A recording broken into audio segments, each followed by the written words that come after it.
Un saludo a todos, yo soy Exilda Arjona y están escuchando el podcast Los Libros que no se ven, una producción de Media Mix 305 y Luis Felipe Rojas. Hoy conversamos con el escritor cubano Luis de la Paz, nacido en La Habana, quien cuenta con una vasta obra literaria y ha sido premiado en varias ocasiones. Luis de la Paz es narrador, poeta, dramaturgo y periodista. Conduce el espacio Viernes de Tertulia, lleva la editorial El Ateje y es colaborador de Diario Las Américas y el semanario Libre. En el capítulo de hoy lo invitamos a conversar sobre el mundo editorial, su obra y por supuesto del placer de la lectura y la escritura de libros. Bienvenido Luis al podcast Los Libros que no se ven. Es un placer poder participar en el espacio de ustedes. Luis, algunos dicen que la era digital ha hecho mermar la lectura de libros en formatos tradicionales. ¿Es un mito o es una realidad? Es una realidad, pero siempre ha sido así. La lectura ha ido perdiendo adeptos a lo largo de los años, sobre todo en la segunda mitad del siglo XX, ya con la radio, la televisión, y ahora es una cosa muy complicada, porque lo que nadie pudo imaginarse, ni siquiera sus creadores, un dispositivo como un teléfono se ha convertido en un atractivo que hasta las personas van caminando por la calle mirando lo que está en la pantalla, y creo que lo visual se está imponiendo por encima de la lectura, y que por supuesto eso es una lástima, no es algo que favorece en lo absoluto la literatura, ni el arte, ni el periodismo, porque todo se simplifica a una simplificación alarmante, porque a veces una información carece de las aristas que requiere una noticia, y eso lo vemos incluso en los noticieros de televisión. Aquí está toda la información de lo que pasó, que generalmente lo que pasó es algo relacionado con violencia, morbo, etcétera, pero el todo se simplifica. Al final uno dice, bueno, pero faltó esto y esto y esto otro. De manera tal de que las redes sociales han atrapado al menos lo que va corriendo del siglo XXI. El futuro yo no lo veo muy halagüeño. Creo que vendrán tecnologías mucho más atractivas para la gente, y eso afectará a la lectura. Pero bueno, hay que seguir con lo que tenemos, ¿no? Así es, ¿no? La vida va cambiando, uno tiene también que cambiar, ¿no? Ir avanzando, pero de todos modos, para ti como editor, ¿cuál es el mayor reto al que te enfrentas? Los buenos libros. Yo tengo un propósito editorial muy pequeño, que tiene como misión la promoción y también una de las cosas que me he propuesto es rescatar a figuras de la literatura cubana que han muerto y que el tiempo le ha ido eh, sepultando en el pasado, y incluso hay nuevas generaciones que lo desconocen. Pienso en el caso de Reinaldo Bragado de Bretaña, un excelente narrador, al cual yo le publiqué una novela excelente sobre Hemingway, que él escribió en un atentado que le iban a hacer a Hemingway en La Habana, y muy bien documentada novela. Y Bragado murió hace 15 años, o sea que el publicar esa novela me sirvió para de alguna manera contribuir a traer de nuevo al centro literario a Bragado.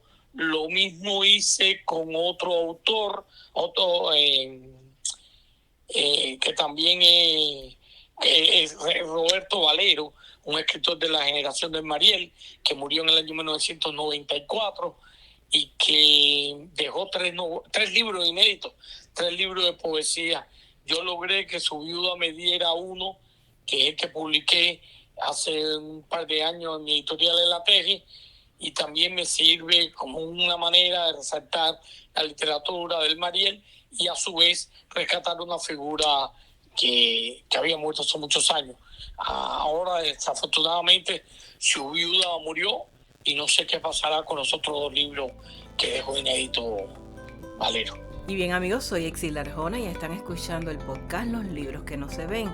Hoy conversamos con el escritor cubano Luis de la Paz. Por encima de todo, tú eres un escritor, así que ¿cómo compaginas este mundo creativo con todo lo que haces? Bueno, la vida, sobre todo la vida del exiliado, te obliga a hacer de todo un poco. Yo siempre tuve como vocación el periodismo desde niño. Yo sentí el periodismo como mi gran vocación, incluso de una manera instintiva, porque no tenía conciencia de que eso era algo que me gustaba o nada. Incluso en la escuela yo escribía parte para el matutino de la escuela, que los alumnos de la escuela Albert Einstein, esta cosa, cualquier bobería, generalmente política, condenamos la guerra en Vietnam, y detrás de eso estaba un poco la maestra, pero la idea era mía, ¿no? De quiero hacer una noticia para el matutino. Y a partir de ahí yo fui teniendo una vocación periodística. Cuando llegué adulto, cuando llegué un momento de poder matricular en la universidad, quise estudiar periodismo y no me dieron la carrera porque no reunía el número de méritos revolucionarios que ellos entendían, ya que el periodismo era una carrera muy selectiva y para personas muy revolucionarias. Y yo no calificaba en ello y perdí la oportunidad de estudiar periodismo en Cuba, algo que a la postre agradecí, porque después, con los años, ya incluso aquí en los Estados Unidos, me dije, bueno, si estudiaba periodismo, ¿de qué iba a hablar? De la enorme cosecha de papas en Quibicán, cuando no había una sola papa en toda La Habana, y cosas así. O sea, eso es inflar información y de dar datos falsos, y me alegré de no haber estudiado periodismo. Después, bueno, ya empezó a aparecer la literatura en mi vida, escribiendo poemas, después aparecieron cuentos y efectivamente me convertí en un periodista escritor, y a su vez acá en los Estados Unidos dediqué 37 años de mi vida a trabajar en una compañía de rentar automóviles, limpiando carros. Al final estuve de supervisor, pero, o sea, estuve varios años de supervisor, pero el trabajo en sí era limpiar carros, atender al cliente, y eso fue lo que me dio de comer. Eso es con lo que yo tengo mi retiro más notable, y a la vez me fui vinculando aquí poco a poco con los grupos literarios, con algunos escritores, sobre todo con las tertulias que hacía Nancy Pérez Crespo en su casa, en una librería Civi, se llamaba Librería Civi, que ella tenía en la 40, y allí yo conocí a Lidia Cabrera, conocí a Carlos Montenegro y a Enrique Labrador Ruiz, y conocí a varias figuras de la cultura que me habían precedido en el exilio y que yo desconocía. Quizás alguno había oído alguna referencia de ellos, pero que no había podido leer.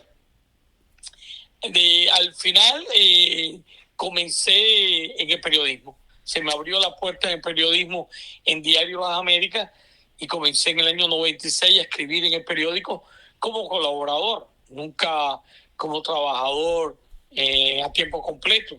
Algo que debo confesar, se me dio la oportunidad, pero yo rechacé, pues si bien era lo que yo hubiera soñado, trabajar para un periódico, en realidad el trabajo que yo tenía limpiando carros me garantizaba un futuro mejor desde el punto de vista económico, tener una pensión, etcétera.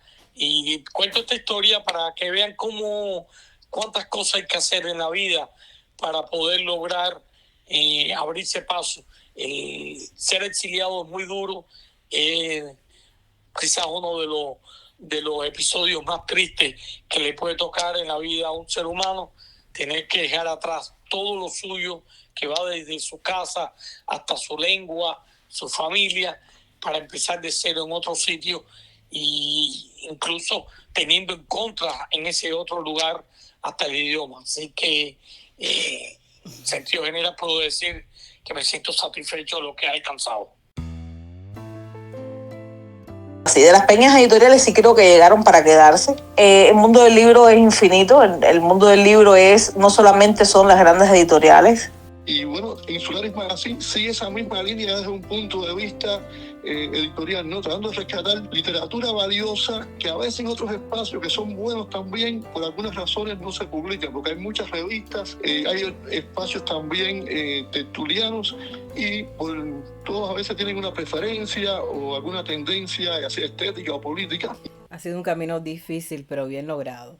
Luis, conduces el espacio Viernes de Tertulia acá en la ciudad de Miami, un espacio que has mantenido durante muchos años y por donde han pasado también muchísimos escritores. ¿Cómo has logrado mantener este proyecto? Yo soy una persona muy perseverante y cuando me involucro en un proyecto trato de echarlo adelante y trato de que sobresalga. Yo tuve durante unos años una revista literaria en internet que se llamaba La Teje, revista La Teje. De ahí luego surge la editorial, utilizando el mismo título, nombre. Y en la revista, en La Teje, yo publicaba literatura cubana y de Latinoamérica y tenía muchas colaboraciones y la hice durante 8 años. Después, cuando empiezan a aparecer los blogs, que ya las escritoras hacían su propia plataforma y sus propios blogs, las colaboraciones que estaba recibiendo no eran ni sustanciosas ni de una calidad que me satisfaciera, por lo cual cerré la revista. Entonces me involucré en otro proyecto. Después de tenerla 8 años, me involucré en otro proyecto y era completamente diferente. Era con el teatro. Y me uní a Pedro Mongerraful, a Ivonne López Arenal, a Mario García Joya, y creamos el Instituto Cultural René Ariza con el propósito de brindar a lo largo del año 6 lecturas dramatizadas de obras y dar un premio que se llamaba Premio René Ariza, que tenía el propósito de resaltar la trayectoria de la gente de teatro, fundamentalmente cubano. Y con el Instituto Cultural René Ariza estuvimos también otros 5 o 6 años trabajando de una manera muy ardua. Yo, repito, me involucro mucho en los proyectos y se hacían lecturas también, que es algo que yo retomo una y otra vez, de obras de autores que ya casi nadie se acordaba de ellos, porque habían muerto o porque su obra se hizo en otro idioma, y pusimos obras de José Corrales y de Matías Montes Huidobro y de Julio Matas, y se hicieron muchas lecturas dramatizadas que a la postre hizo que varios directores que fueron como público a ver las lecturas se entusiasmaran con las obras y años después o tiempo después la llevara a escena. Todo vuelvo otra vez con esta larga historia para caer en la perseverancia, ¿no? Claro. Que es importante. Y cuando cierra el Instituto Cultural René Ariza, ya estoy en una especie de un limbo sin hacer nada, solamente mi obra literaria y mi trabajo. Y me encuentro un día en un restaurante a Pedro Pablo Peña, que ya falleció, sí, que es el fundador del Festival Internacional de Teatro, el Festival Internacional de Ballet de Miami, y me proponen que yo le hiciera algún tipo de evento cultural en la casona que él había adquirido, que era un lugar construido en 1909,